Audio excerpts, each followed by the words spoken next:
Hi, I'm Carl Anderson of Kugae Gundogs. Is your dog ready to take beating or take on a shoot?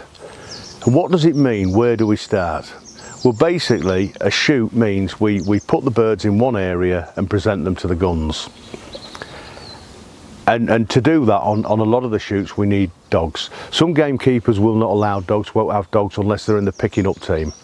But when you get up in the moors of Scotland, in the heather, spaniels are needed, HPRs are needed, retrievers are needed, all different types of dog, but the dogs need to work the heather.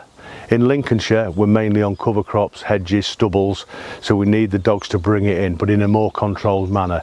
If we get up onto Dartmoor and places like that, you're bringing in big areas, so different dogs are needed for different areas. But I suppose the most commonest dog on any of the shoots here in Lincolnshire is without a doubt the retriever. You'll see more labradors than anything else, followed certainly by the spaniels, and then the HPRs. We have a few HPRs. But the dogs have to be to a certain level of controlled. What we wouldn't do was let a dog off and just run wild through this paddock, down the next hedge, into anywhere. That would be no good. We have to keep the dogs in a circle and work them in a circle where we want them to be. Unless they're retrieving, then we push them further back. But they have to sit and work under a certain amount of pressure. And it's not just the pressure of what you're putting them under because the nerve's going down the lead, it's also the pressure of the other dogs, the competition of the other dogs. And everything gets really excited. So the more calm we are, the more calm the dogs are. And that is so important. There can be a lot of waiting around on shoot day where we're stood around talking, waiting. The weather can play a part. It can be sunny, it can be raining, it can be snowing, it can be blizzards, it can be a mixture of anything with strong winds. And the dogs have to be up for this, and they've got to focus on what we want them to do. So a typical shoot day would generally start meeting around about 9 o'clock in the morning, 8:30, 9 o'clock in the morning, and the excitement really starts. Everyone's excited. We'd go into various different gun buses or beaters buses and be dropped off, and we'd be sent in a direction to walk that landing or work that hedge or work that cover. And that's what the keeper would want. And then we would get to a point where the birds would start flushing and we would slowly take the cover up till the horn went. So that's a perfect scenario what happens on shoot day. But would we be in a situation where we can let our spaniel off the lead? The keeper would want that as long as you could start and stop that spaniel or start and stop that retriever, and be able to push it down a hedge under control when there's birds coming out and there might be a hare run past it. Whatever the scenario is, it's a big pressured day. So how do we build up to that? How do we build up to going on a shoot? So first we have to find a shoot, and there's a lot of forums out there on Facebook what they're asking for beaters. And if you live in a village and you go to the local shoot, they'll probably let you tag along if need be. But there's different types of shoots. There's shoots where we need to get the spaniels off and work them hard in cover and let them run on that little bit too much. And them kind of shoots need them birds up, because the more wild bird shoots, or they don't put as many down, and they need them spaniels to flush. The bigger shoots, then they need control. They've got the birds there and they just need them putting into an area gently, walking them into an area, presenting them to the guns. So we've established, we've found a local shoot and they'll let us come. The important thing you must do on that shoot day is listen to the shoot captain or the keeper.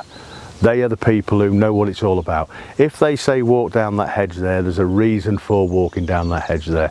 If they say keep your dog on a lead, there's a reason for keeping your dog on a lead. No matter what you think, that keeper knows his ground, that shoot captain knows his ground.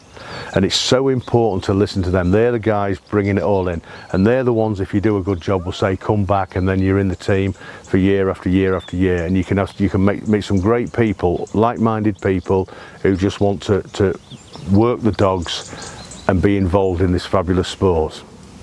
So we've met at 9 o'clock in the morning. We've generally gone in the gun bus or the beater's trailer, and we've gone to the first drive, and the keeper said we're going to go down that hedge, that's your job.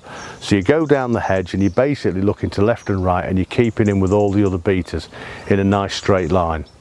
At some point the keeper might say hold the line, so we'll hold the line because there's birds flushing for the guns, and then he'll say carry on, and we're just coming in till we line out in a cover. Once we've lined out in a cover, if you're going in a big heavy maize block, in a perfect world, you need a dog what can bit a heel off the lead, otherwise it's quite a chore getting it through.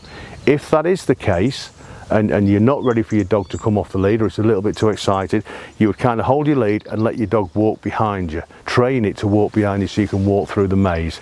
If it's trying to go down another row, you're going to get into all kinds of tangles, and it really is a big chore.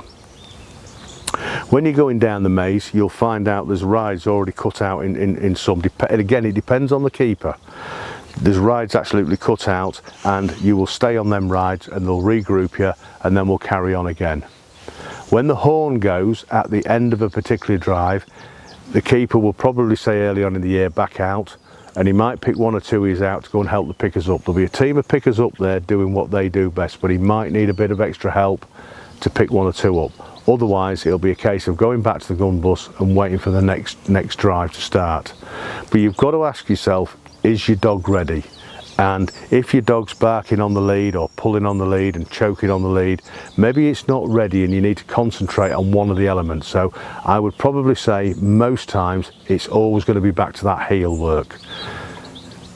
All dogs should be on a lead at some point on shoot day, even mine are. I can walk my dogs quite comfortably off the lead, but there's certain times where I need them on the lead. Maybe I'm addressing the guns, maybe I'm addressing the beaters or whatever, and I don't want the dog willy-nilly messing around, so I would just slip it on a lead out of courtesy. We might be going through a sheep field, a cow field, all dogs would be on the lead, even if we would let them in a sheep field or a cow field. That would be depending on the day and what livestock was in it.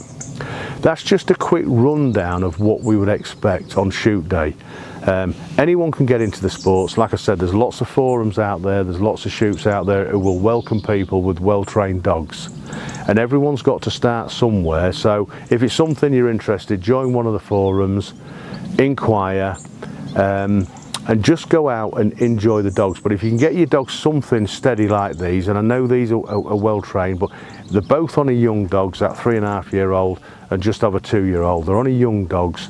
And Wolf's still not ready for shoot day yet. He has touched base on it on one drive. That's it. He might not go back in this year. He'll do his rough shooting.